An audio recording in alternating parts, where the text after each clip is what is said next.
Hello and welcome back to the Eastman Sport Report, your father-son coach-player podcast about NorCal sports. I'm joined here by my co-host, Stephen Eastman. Hello, Max. Hello, listeners. Thanks for joining back for another fun episode of the Eastman Sport Report. But will it be a fun episode, Max? We'll make it fun. We'll make it fun. Yes. So this is the shortest we've had for an episode since ever, having recorded our last episode Wednesday. We're back after only one Kings game. It was an important Kings game. It was the last Kings game of the season. So it's the last Kings game. The Kings are done for the season, and we're moving into the postseason. It is postseason. They had two postseason games, not technically playoff games, but they did have two postseason games.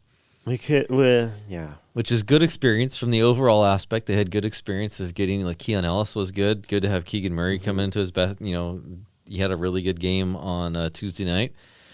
Against the Warriors. But last night's game, Max, what's your first thoughts on last night's game? Well, I'm looking at the game score. Mm-hmm. And something that kind of jumps out at me is that the Kings only lost one quarter because they won the first quarter by 2 points. Yes. They tied the third quarter, and then they won the fourth quarter again by 2 points. The only quarter they lost was the second quarter, where we were lost 32-21 by 11 points. Mm-hmm. So if we played like how we did for the rest of the quarters, we would have won that game. It was just the one quarter that we couldn't do anything about. Yeah, technically you outscored them in the second half. But now you did get down by like 20 points in the fourth period.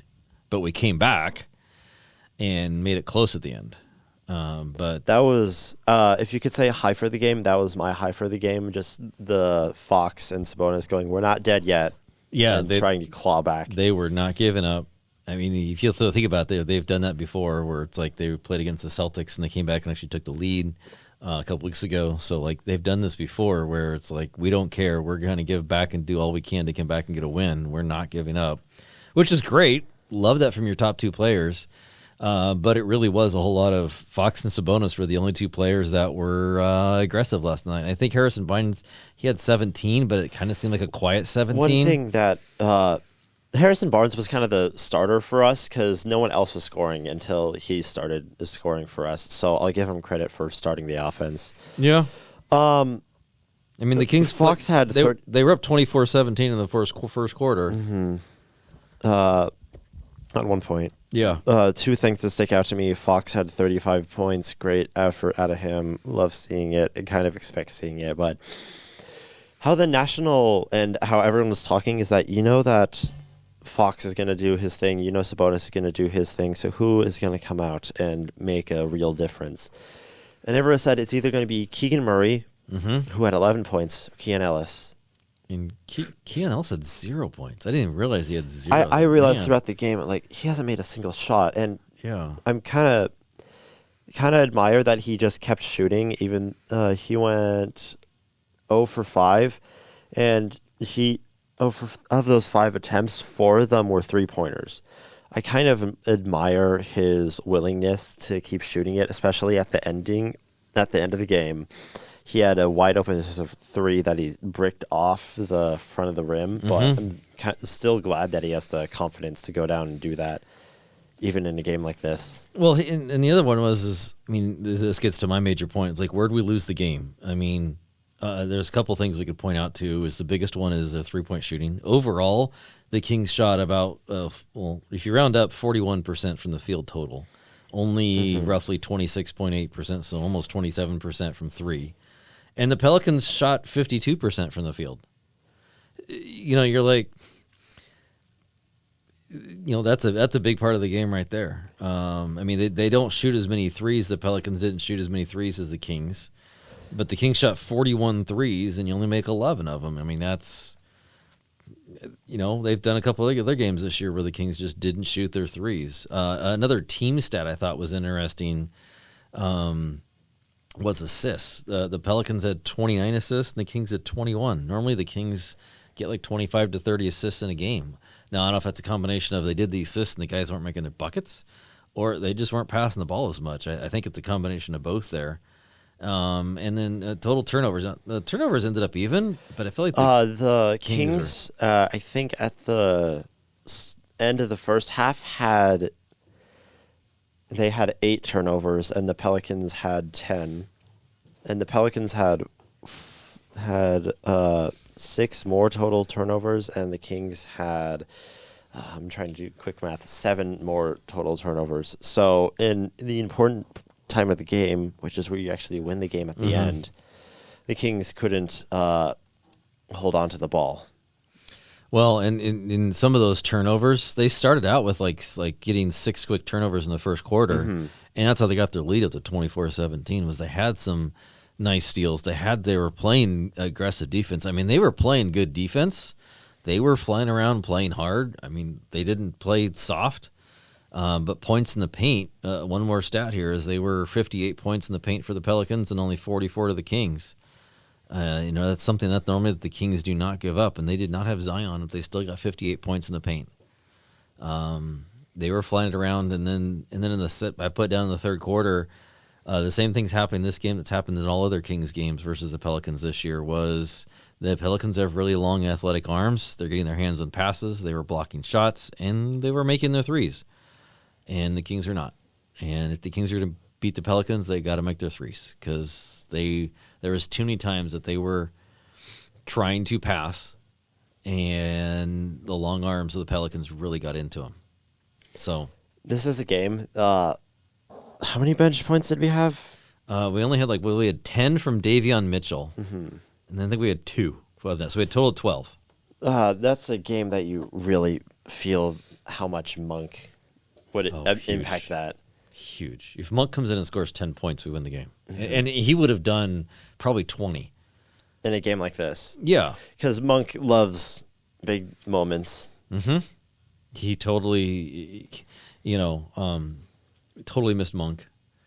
Even with the Herter's perspective, Herter is a great shooter. And when Keon's he's going over all the way across the board. And you don't have Monk, you don't have Herter, and then Keon's your replacement, at least for Herter, and he's getting offers. That's not how the Kings offense runs. They really have to have that. I mean, the Kings only scored 12 points off the bench. The Pelicans scored 34 points off the bench, 34-12. It's not the difference of the game, but it's one of the main factors. Yeah, it's a big factor. I mean, Fox was our driving force. There was a point in the second quarter where he was the Pelicans had gone on a run, taking it from Kings at a 2-point lead going in after the first quarter, and the Pelicans went on a run, went up by double figures, and Fox is like, nope, we're gonna come in and he's gonna score. I'm gonna score. We're gonna keep this thing close. And I thought that might help to say get in the second half. Maybe somebody else can get some shooting. But that didn't really. As Kings fans, it's not even a game that you can blame the refs on. There were some calls that it's Valanciunas shoved Keon Ellis in the face, and that's obvious offensive foul that shouldn't have been called, but there are calls both the ways that should have been fouls. So it's not a game that you can even blame the refs on. It's just a overall, yeah. And good game, Pelicans. And if Keegan is going to be your third best player, he has to be your third best player. And he was really shy. He was not looking for his shots. He has to demand the ball, or maybe not demand the ball, but when he gets the ball, he was too quick to pass it, and he's got to be able to do something with the ball, even if it's drive, get to the mid-range game, go to the bucket, get to the free throw line. He was shooting threes and not much else. He did it a few times. He shot 7 3-pointers out of his 12 shots. Yeah, so he needs more twos. You can't just be shooting 7 threes. He's got to do more than that. We have to have more. He had 20 shots the other night. Okay, 20 shots is good. But let's go. And sometimes it's even when Keegan drives, it's you get the spray three, as Mike Brown calls it. You got to touch the paint. Keegan was not driving to touch the paint last night. Maybe a few times, but he got really hesitant in the second half. There's a couple times I was yelling at the TV. Don't do it very often, but when I get very frustrated when the Kings it was a tense moment.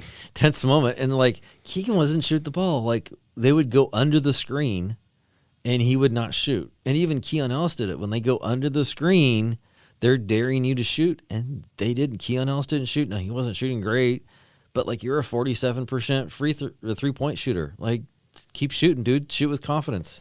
Keegan Murray, if they're going to go under the screen on you, then bury it on them. Like, you were not being aggressive. Those two were not. And when you're only having a 7-8-man rotation, now Sasha did play last night, which he had some good minutes. It was more that he was aggressive on the boards, and actually, he only had 2 rebounds in the game, but he was actually a positive out there. The one of 3 Kings players that had a positive plus-minus. Sasha had a +3 plus-minus. The other one I would say I'm disappointed in is Trey Lyles. Like, Trey Lyles is a better player than what he showed last night. He only played 13 minutes in the game. He had one shot. I mean, come on. I don't know if it was really good defense on him, but, like, he just kind of seemed to disappear in the game. Like, you didn't even notice Trey Lyles was out there. And, like, he's a physical presence. And I think that gets back to is why we predicted the Pels to win the game is this is just a horrible matchup for the Kings. It's super horrible matchup. This is like one of the worst teams that if you wanted to, the Kings played the Pelicans earlier in the play-in tournament. So we've played them 6 times before even the postseason begins. And it's just a horrible matchup for the Kings. Even with or without Zion Williamson, it's just a horrible matchup. I want to get away from the game slightly because there's not a lot of positives that we can talk about the game. If the Kings want to improve to next season, there are 2 ways that they need to do that. And I think Monte is going to lean towards the second one. Okay. Which I don't. The first one is that you need to trade for someone big. You need to go in free agency for someone big, or not necessarily lengthwise, although that would be really nice. Like I said before, Paul George would be really good for the Kings because he's still playing at a all-star, superstar level at 30. I forget how old he is, 32, I'll say. And he would be sort of veteran presence that the Kings need while also still being the really good offensive and defensive player that he is. He would be the leading defender with Keegan Murray and Keon Ellis on the Kings, and he could also be one of the top options for the Kings in crunch time in whenever you need him. He's a really good clutch player. I don't know. He just seems like he would fit really well in the Kings, in my opinion. Kings need someone sort of like him. The Kings need a third star. And the second way that I think Monte McNair is going to go at it is that he's going to do what he did for this season, where he changes very little because he feels like because the core of the Kings are really good. It's just that the West is really good. And that can't be. And if you want to be contenders, the excuse of everyone else being better can't be an excuse. Because quality of play has been rising ever since the start of the league. And you need to adapt to that instead of just hoping that your players will develop into that. And I think Monte wants to look at Keegan for a little bit now to see if he will develop into that third star, if we need to go out and get someone. But the Kings, as they are right now, if they want to actually contend, because Monte was building this team not as contenders. This was a team to go and like maybe get in the play-in last year and try to develop, and they went out and got the 3rd seed. So now the expectations are sky high for us. And then we went and lost in the play-in tournament. Yeah. So... And we probably should have done better this year, but, probably getting the 3rd seed again was probably not realistic. I know we'll probably have a off-season review, and what are we going to do for the Kings are going to do in the off-season. But Mike, 2 quick thoughts on this is number 1 priority for the Kings this off-season is Malik Monk. You have to find a way to re-sign Malik Monk. Now, you're limited on how much money you can pay him, but we'll get into that later. But he's number 1.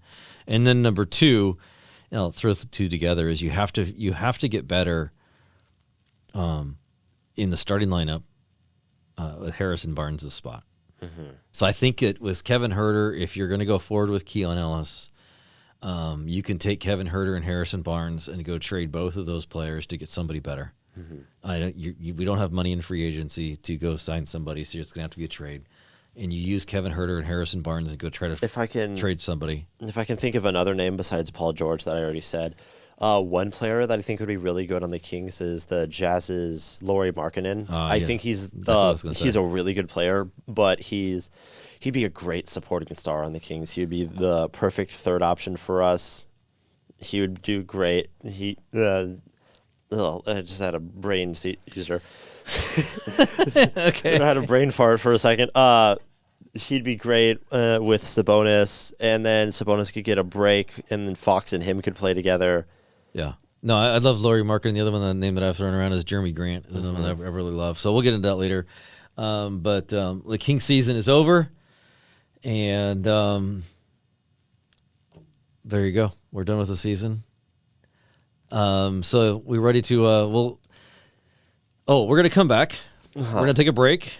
We're going to come back, and we're going to do our playoff predictions. NBA playoffs. So even though the Kings are out, playoffs are still in. We still need some fun and excitement to talk about here. So who is going to win the NBA championship according to the Eastman Sport Report? We'll be back in a few seconds.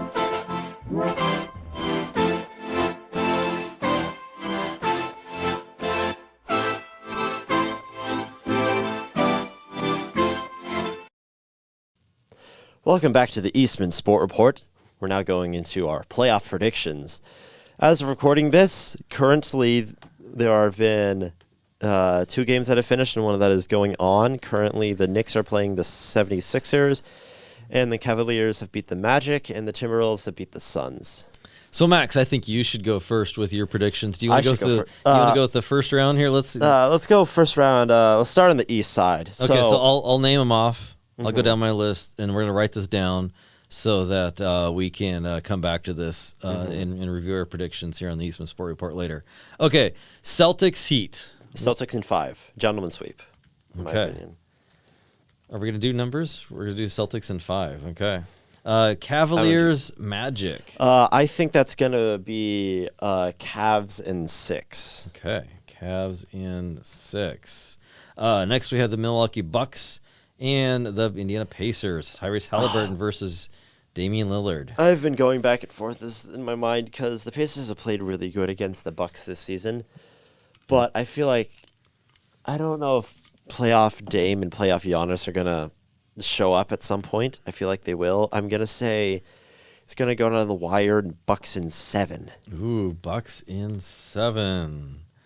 Okay, last one of the East. Knicks, 76ers. I think it's going to be the Knicks in 6. Knicks. Joel Embiid is a good player, and he's recently come back. They started the year 30-13 until Joel Embiid got injured, which led them to the play-in tournament. But then he's come back, and now they're in the playoffs at the 7th seed.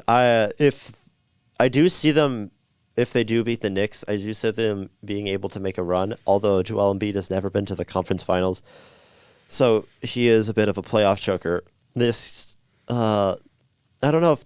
Hey, they got Buddy Hield now. Don't forget, they got Buddy. It's the first time he's ever been in the playoffs. You think you're funny? Yes, I am. Okay, then. Okay, moving on to Thunder Pelicans. You said Knicks in 6. Yeah, Knicks in 6. Okay, let's do Thunder Pelicans. I'm going to say Thunder in 5. If this was the Kings, I'd say Kings in 7 because I'm a homer, and I think that the Kings match up really well against the Thunder, even though they are also lengthy. But okay. The Pelicans are more physical lengthy than the Thunder. Yeah, they're lengthy. And anyway, yes. Okay, Clippers, Mavericks. I'm going to say the Mavericks in 6. The Mavericks are the hottest team in the NBA right now, in my opinion. Okay, Timberwolves, Suns. As of recording this, the Timberwolves just beat the Suns. That was the second time ever that Anthony Edwards has beat Devin Booker. He is 2-11 against him now. I do not have much confidence in the Timberwolves. I think that overall the Suns are a better constructed team. The Timberwolves are a really good regular season team, but they're going to be out here in the first round. But it will be close. Suns in 7. Okay. Okay, last one. Nuggets, Lakers. Nuggets sweep 4. Do you want me to elaborate? No. Okay, back to the Eastern Conference. Let's finish up the East. We got Celtics, Cavs. I think it's going to be Celtics in 5. Okay. It's either 5 or 6. I know the Cavs are going to win at least one game against the Celtics. Okay. We got Bucks and Knicks. I'm going to say Knicks in 7. Okay. That's going to be a really good matchup. Knicks in 7. And let's just finish this one out here. Celtics or Knicks? Who's going to the finals? Celtics in 6. Okay. The Celtics are the best team in the league, in my opinion. Okay. Now we'll go back to the West. We got Thunder versus Mavs. I'm going to say Mavs in 6. Ooh, Mavs in 6. I forget their last 10 games, but I think it's been like the Mavs have been really good. Was it like 9-1 or something like that? Didn't they finish the season? They've been really good. Looking it up here, they only finished 7-3, but I think that's because they were sitting games the last couple of games because they're the hottest team in the league. Yeah. They finish strong when they need to, and they're picking up steam right when they need to. Okay, so, Mavs in 7. The Thunder are going to put. You said Mavs in 6. Oh, are you changing it? Yeah, we can change it to 7 because the Thunder is a really good team, as obvious by them being the 1 seed. But the Mavericks I think are too hot to be stopped right now by the Thunder. Nuggets and Suns. Nuggets in 6. The Suns. And then you got Mavs and Nuggets in the Western Finals. This is really hard. This is because otherwise I've been really confident in all of these. My heart. No. My brain tells me the Nuggets. Okay. It just makes sense that they would because it's the Nuggets. They're the 2 seed, and it's going to be Jokic doing some crazy stuff, but it's going to be Luka doing some crazy stuff as well. I don't think it's going to go to 7. I think it's going to be 6. You saying Nuggets in 6? No, I'm saying Mavs in 6. Whoa, Mavs are going to the finals. According to Max. They've just been really good. I don't have anything to elaborate on them. Luka's doing Luka type stuff. I think he should be MVP this year over Shea and Jokic.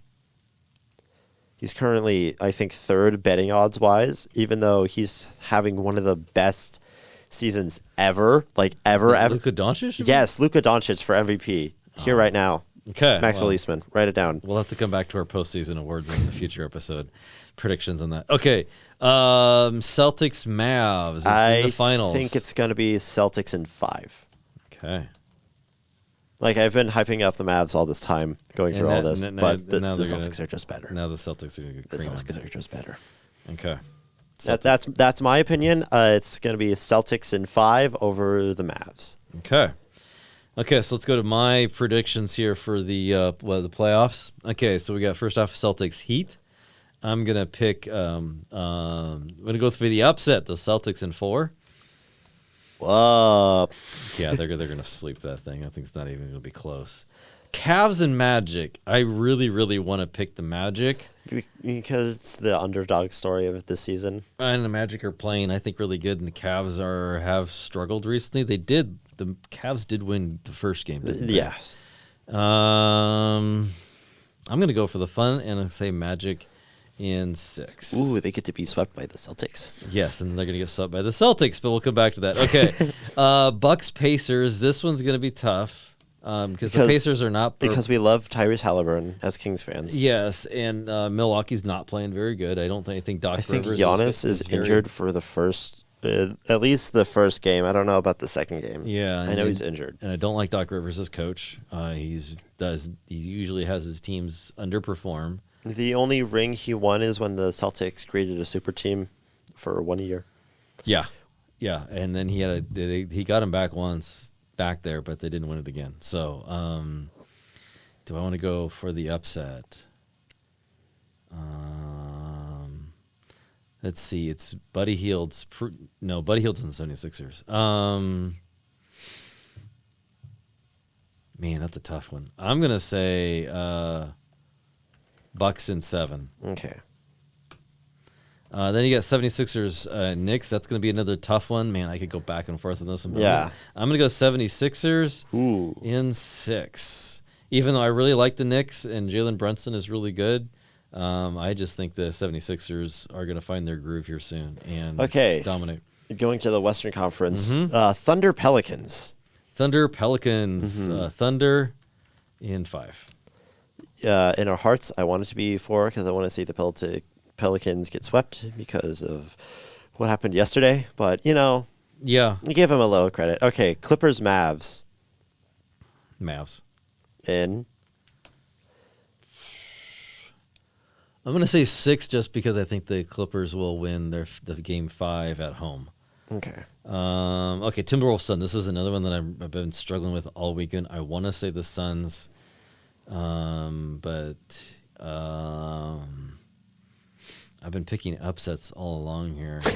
So I'm going to pick Timberwolves just to be different than Max. Okay, fine then. I'm going to say them in 6. For some reason, I just don't trust the Suns. I think they have a lot of talent, but they don't seem to put it together. Okay. Nuggets in 4. Yeah, okay. Celtics, Magic. Celtics in 4.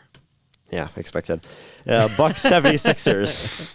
That one, since it's the Bucks and 76ers, I'm going to say Giannis versus Joel Embiid. I want to say 76ers.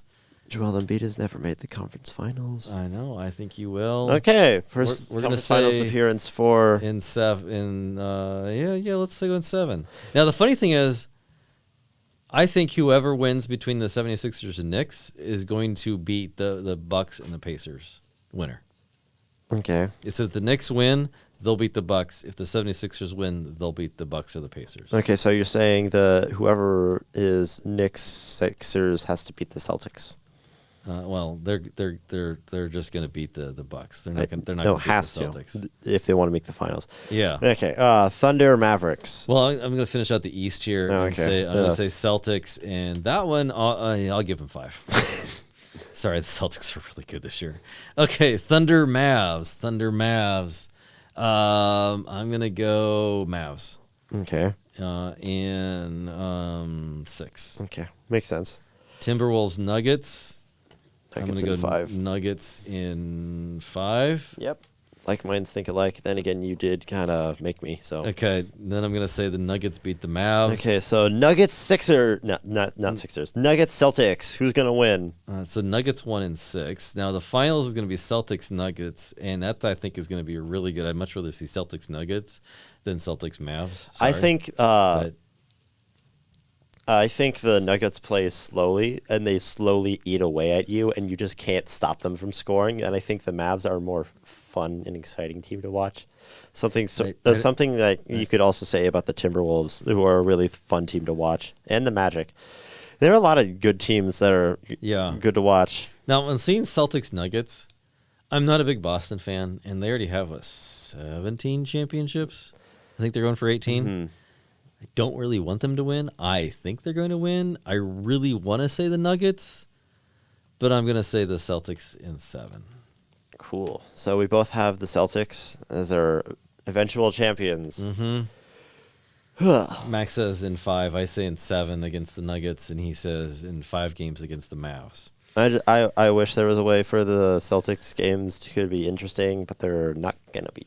Yeah, they were pretty good this year. They're going to have a gentleman's sweep, I think, against almost every team they have, if not a regular sweep. Yeah. I don't see a way the Celtics going in 7 games. Anything? Okay, so we got a few minutes left here for our Eastman Sport Report.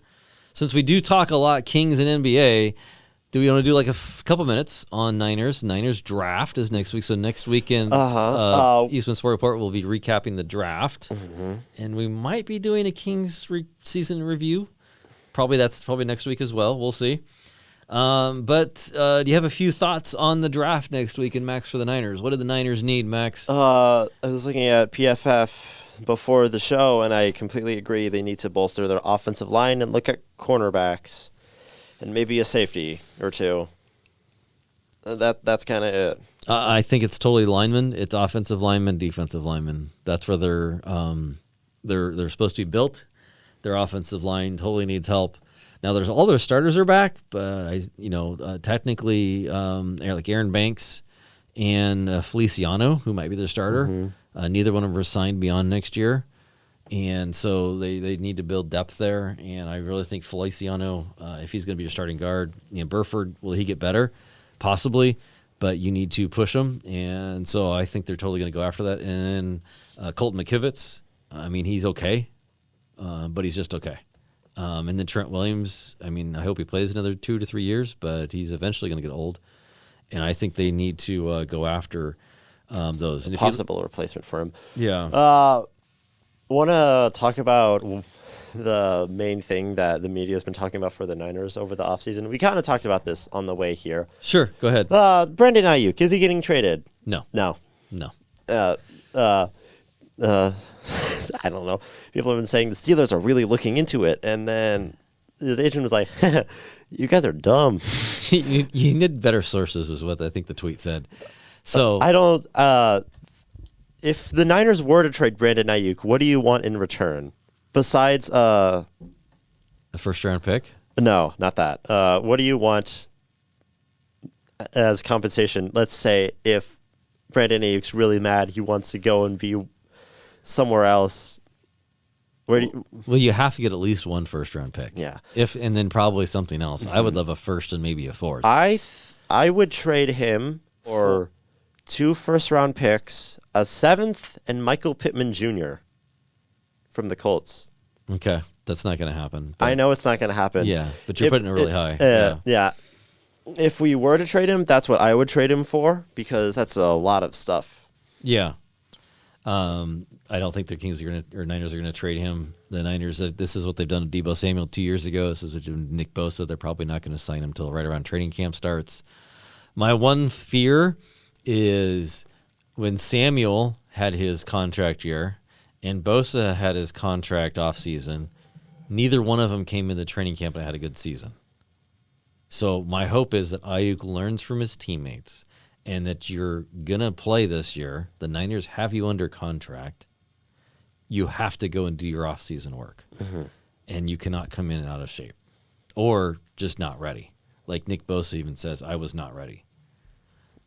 So you got to get in the training camp and you got to get there on time. So I agree. He's going to get his Brinks truck of money, and I'm glad that Jed York likes to spend money on the team, which is awesome. But he's got to be ready to play. One thing that I want to do as sort of a closing statement. Yes. How big do you think the Niners' Super Bowl window is? Because I think they have to win it within the next 3 years, or else the window is going to close for this current team of the Niners, or else we're going to have to redevelop around Brock Purdy, because he's staying for a long time. Mm-hmm. But I don't know how much longer Ayuk or Bosa or Samuel are going to stay. I know George Kittle is going to be running around with us until he retires. But well, I mean, George Kittle's contract's coming up. Juszczyk's contract's coming up. Trent Williams is eventually going to retire. You got Mooney Ward. You got Lenore, your 2 defensive backs. I mean, there's a lot of people that have contracts that run out at the end of this year. I do agree with you. I think it's about maybe 2 or 3 years left. Of this current team. Yeah, of this current team. Because I think the Niners, with Brock Purdy especially, as advanced elite as he's going to get, he was an MVP or was MVP favorite at some point middle of the season. But I think that we have 3 years left of this current team, like the current stars that we have minus Brock Purdy and maybe a couple others, of Super Bowl window. I think that if after those years things are going to have to change, or things are going to change, not that they have to, they're just going to change whether you like it or not. Yeah, the salary cap's eventually going to catch up to us. They keep doing a good job of putting off and keeping a competitive team, but it's eventually going to catch up, and it's going to be tough to keep this team together. So they better go out and win it. I'd say in the next 2 years. They need to go win a championship in the next 2 years. If they're going to go win a Super Bowl with this team. I think it might be 2. So hopefully it lasts longer. We love the ride. We love seeing our Niners doing really good. And, the Brock Purdy effect that we were talking about that a couple of weeks ago. So Okay. Hopefully bring in more stars besides the Pastronaut, but you got to start somewhere. Thank you for listening to the Eastman Sport Report. We'll be back next week with more coverage of the Niners and our season review of the Sacramento Kings. Thank you for listening to this week's episode, and we'll see you guys next time.